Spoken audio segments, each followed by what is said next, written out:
ಗದಗ ಶಾಸಕ ಭೈರತಿ ಬಸವರಾಜ್ ಬಂಧನದಲ್ಲಿ ರಾಜಕೀಯ ಇಲ್ಲ. ಗದಗ್ನಲ್ಲಿ ಕಂದಾಯ ಸಚಿವ ಕೃಷ್ಣ ಭೈರೇಗೌಡ ಹೇಳಿಕೆ.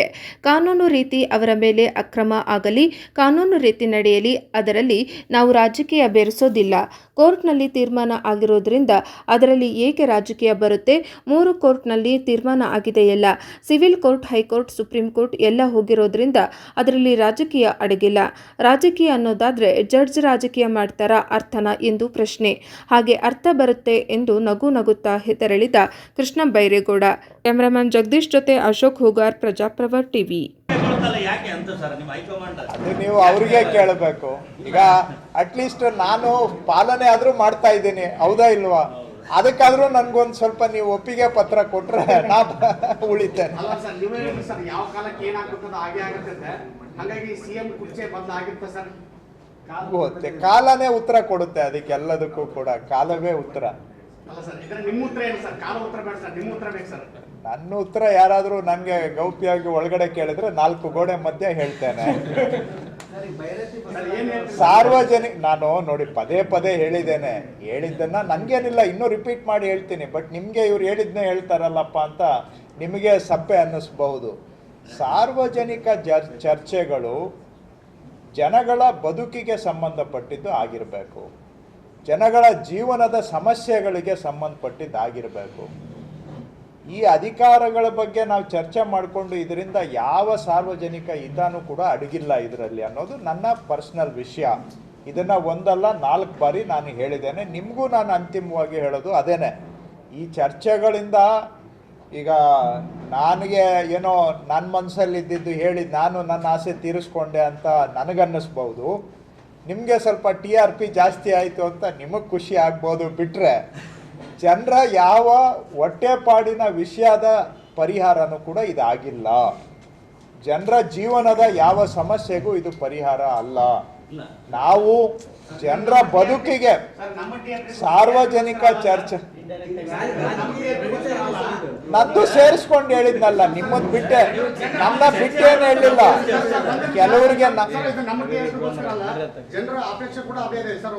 ಒಳ್ಳೆ ನಿಮ್ಮ ಪಕ್ಷದಲ್ಲಿ ಗೊಂದಲ ಇದೆ. ಸಿಎಂ DCM ಮತ್ತೆ ಇವತ್ತು ನಿನ್ನೆ ನಡೆದಂತ ಒಂದು ಫಂಕ್ಷನ್ ಅಲ್ಲೂ ಕೂಡ, ಇವತ್ತು ನಡೆದಂತ ಫಂಕ್ಷನ್ ಅಲ್ಲೂ ಕೂಡ ಒಂದೇ ವೇದಿಕೆಯಲ್ಲಿ ಹಂಚಿಕೊಂಡು ಕೂಡ ಮುಖಾಮುಖಿಯಾಗಿ ಹಂಗಾಗಿ ಒಳಗೊಳಗೆ ಮುನಿಸ್ಗಳು ಇರೋದ್ರಿಂದ ನನಗೆ ಓಕೆ ಆಯ್ತಪ್ಪ, ನನಗೆ ಅದ್ರ ಬಗ್ಗೆ ಮಾತಾಡೋದಕ್ಕೆ ಅಪೇಕ್ಷೆ ಇಲ್ಲ. ಹೋಗ್ಲಿ, ಅದನ್ನಾದ್ರೂ ಗೌರವಿಸ್ತೀರಾ? ಅಲ್ಲಿಗೆ ಬಿಟ್ಬಿಡಿ. ಮತ್ತೆ ನಾನು ಇದನ್ನ ಬೇರೆ ಪದದಲ್ಲಿ 10 ಬಾರಿ ಹೇಳಿದ್ದೇನೆ, ಆದ್ರೂ ನೀವು ಫೋರ್ಸ್ ಮಾಡ್ತಾ ಇದ್ದೀರಿ ನನ್ಗೆ. ನಾನು ಇನ್ನೇನ್ ಹೇಳ್ಬೇಕು? ಬೇರೆ ಈಗ ನನ್ನಂತ ಅಲ್ಲ, ಇನ್ನೇನ್ ಹೇಳ್ಬೇಕು ನಾನು? ನೀವು ನನ್ಗೆ ಅದನ್ನ ಬಿಟ್ಟು ಬೇರೆ ಏನಾನ ಕೇಳಿಯಪ್ಪ, ಇಲಾಖೆ ಅದು ಕೇಳಿ ಅಂದ್ರೆ ನೀವು ಕೇಳಕ್ ತಯಾರಿಲ್ಲ.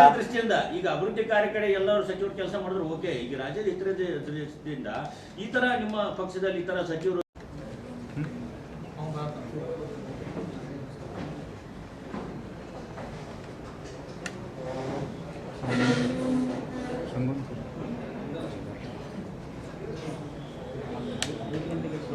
ನಮಸ್ಕಾರ.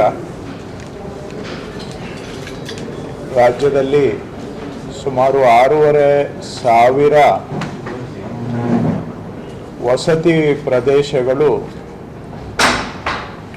ಇಲ್ಲಿಯವರೆಗೆ ದಾಖಲೆಗಳು ಇಲ್ಲದೆ, ಎಲ್ಲೂ ಕೂಡ ಅವುಗಳಿಗೆ ಗ್ರಾಮ ಅಂತ ಯಾವ ದಾಖಲೆಯಲ್ಲೂ ಕೂಡ ಅಸ್ತಿತ್ವ ಇಲ್ಲದೆ, ಹಾಗೂ ಅಲ್ಲಿ ವಾಸ ಮಾಡ್ತಕ್ಕಂತಹ ಮನೆಗಳಿಗೆ ಹಕ್ಕುಪತ್ರ ಆಗಲಿ ಅಥವಾ ಖಾತೆ ಆಗಲಿ ಇಲ್ಲದೆ ಬಹಳ ಅತಂತ್ರದಲ್ಲಿ ಬದುಕುವಂಥದ್ದನ್ನು 16 ವರ್ಷಗಳಿಂದ ಅವರು ಅನುಭವಿಸಿದ್ದಾರೆ. ಎಲ್ಲೂ ಕೂಡ ಇವು ಗ್ರಾಮ ಅನ್ನುವಂತಹ ಮಾನ್ಯತೆನೂ ಇವುಗಳಿಗೆ ಇರದೆ, ಕನಿಷ್ಠ ಗೌರವದಿಂದ ಬದುಕುವ ಅವಕಾಶನೂ ಇಲ್ಲದ ಹಾಗೆ ಅನೇಕ ಮೂಲಭೂತ ಸೌಕರ್ಯಗಳಿಂದ ವಂಚಿತರಾಗಿರುವಂತಹದ್ದು ಕೂಡ ಇತಿಹಾಸದಲ್ಲಿ ಅನುಭವಿಸಿದ್ದಾರೆ. ಮನೆಗಳಿಗೆ ಹಕ್ಕುಪತ್ರ ಖಾತೆ ಇಲ್ಲದೆ ಬದುಕೇ ಅತಂತ್ರದಿಂದ ಕೂಡಿದ್ದು, ಅನಿಶ್ಚಿತತೆಯಿಂದ ಜೀವನವನ್ನು ಕಳೆಯುವಂಥ ಪರಿಸ್ಥಿತಿಯಲ್ಲಿ ಇಂತಹ ಜನಗಳಿಗೆ ಶಾಶ್ವತ ಪರಿಹಾರ ಕೊಡಬೇಕು ಅಂಥೇಳಿ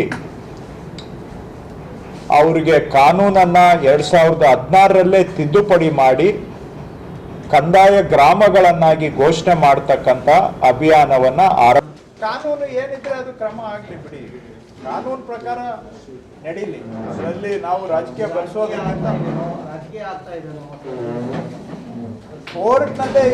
ಕೋರ್ಟ್ನಲ್ಲೇ ತೀರ್ಮಾನ ಆಗಿರೋದ್ರಿಂದ ರಾಜಕೀಯ ಅಲ್ಲಿ ಬರುತ್ತೆ. ಅದರಲ್ಲಿ ಕೋರ್ಟ್ನಲ್ಲೇ ತೀರ್ಮಾನ ಆಗಿದೆಯಲ್ಲ, ಅದು 3 ಕೋರ್ಟಲ್ಲಿ ಆಗಿದೆ. Civil court, high court, supreme court ಎಲ್ಲ ಕಡೆ ಹೋಗಿರೋದ್ರಿಂದ ಅದರಲ್ಲೇನು ರಾಜಕೀಯ ಅಡಗಿಲ್ಲ. ಹಾಗಾದ್ರೆ ಕೋರ್ಟ್ ಜಡ್ಜಿಗಳು ರಾಜಕೀಯ ಮಾಡ್ತಾ ಇದ್ದಾರೆ ಅಂತ ಅರ್ಥ ಬರುತ್ತೆ. 2,20,000ದಲ್ಲಿ 1,10,000 ಹಕ್ಕುಪತ್ರವನ್ನು ಜನಗಳಿಗೆ ಸಮರ್ಪಣೆ ಮಾಡಿದ್ದೇವೆ. ಅದರ ಮುಂದುವರೆದ ಭಾಗವಾಗಿ ಮತ್ತೆ 1,06,000 ಹಕ್ಕುಪತ್ರಗಳನ್ನು ಅಷ್ಟು ಕುಟುಂಬಗಳಿಗೆ ನಾಳೆ ಹಾವೇರಿಯಲ್ಲಿ ಸಮರ್ಪಣೆ ಮಾಡ್ತಕ್ಕಂಥ ಕಾರ್ಯಕ್ರಮವನ್ನು ಇಟ್ಕೊಂಡಿದ್ದೇವೆ. ನಮ್ಮ ಸರ್ಕಾರ ಕರ್ನಾಟಕದಲ್ಲಿ ಬಂದು 1,000 ದಿನಗಳನ್ನು ಇಂದಿಗೆ ಪೂರೈಸಿದೆ. ಅದು ಒಂದು ಕಡೆ ಒಂದು ಮೈಲಿಗಲ್ಲಾದರೆ, ಜೊತೆಗೆ ಮಾನ್ಯ ಸಿದ್ದರಾಮಯ್ಯನವರು ಕೂಡ ಕರ್ನಾಟಕದ ಇತಿಹಾಸದಲ್ಲಿ ದಾಖಲೆ ಅತ್ಯಂತ ಸುದೀರ್ಘ ಮುಖ್ಯಮಂತ್ರಿಯಾಗಿ ಕೆಲಸ ಮಾಡಿರುವಂಥದ್ದು. ಅವರ ಆಶ್ರಯದಲ್ಲಿ ಕೆಲಸ ಮಾಡುವಂಥ ಅವಕಾಶ ನಮ್ಮಂಥವ್ರಿಗೆ ಸಿಕ್ಕಿರೋದು ಕೂಡ ನಮ್ಮ ಒಂದು ಅವಕಾಶ. ಸೊ ಒಂದು ಕಡೆ 1000 ದಿನಗಳು ಸರ್ಕಾರ ಪೂರೈಸಿದೆ, ಮತ್ತೊಂದು ಕಡೆ ಕರ್ನಾಟಕದ ಇತಿಹಾಸದಲ್ಲಿ ಅತ್ಯಂತ ಸುದೀರ್ಘ ಮುಖ್ಯಮಂತ್ರಿಗಳಾಗಿ ಕೆಲಸ ಮಾಡಿದಂಥ ಸನ್ನಿವೇಶನೂ ಇದೆ. ಹಾಗಂತೇಳಿ ಈ ಕಾರ್ಯಕ್ರಮ ಸಂಭ್ರಮ ಆಚರಣೆ ಅಲ್ಲ, 1000 ದಿನಗಳ ಸಾರ್ಥಕ ಸೇವೆಯ ಸಮರ್ಪಣೆ ಇದು. ಜನ ನಮಗೆ ಅವಕಾಶ ಕೊಟ್ಟು, ಕೈಗೆ ಅಧಿಕಾರವನ್ನು ಕೊಟ್ಟು ನಮ್ಮನ್ನು ಇಲ್ಲಿ ಕೂರಿಸಿದ್ದಾರೆ. ನಾವು ಮಾಡಿದಂಥ ಕೆಲಸ ಅವರಿಗೆ ಸಮರ್ಪಣೆ ಮಾಡ್ತಕ್ಕಂತಹ ಕಾರ್ಯಕ್ರಮ ಇದು. ಅದಕ್ಕಾಗಿಯೇ ಇದು 1000 ದಿನಗಳ ಸಾರ್ಥಕ ಸೇವೆಯ ಸಮರ್ಪಣೆ ಕಾರ್ಯಕ್ರಮವಾಗಿ ನಾವು ಹಮ್ಮಿಕೊಂಡಿದ್ದೇವೆ. ಪ್ರಜಾಪ್ರಭುತ್ವದಲ್ಲಿ ನಾವು ಮಾಡಿದಂಥ ಕೆಲಸ ಜನಗಳಿಗೆ ವರದಿ ಒಪ್ಪಿಸೋದು ಕೂಡ ಪ್ರಜಾಪ್ರಭುತ್ವದ ಭಾಗ.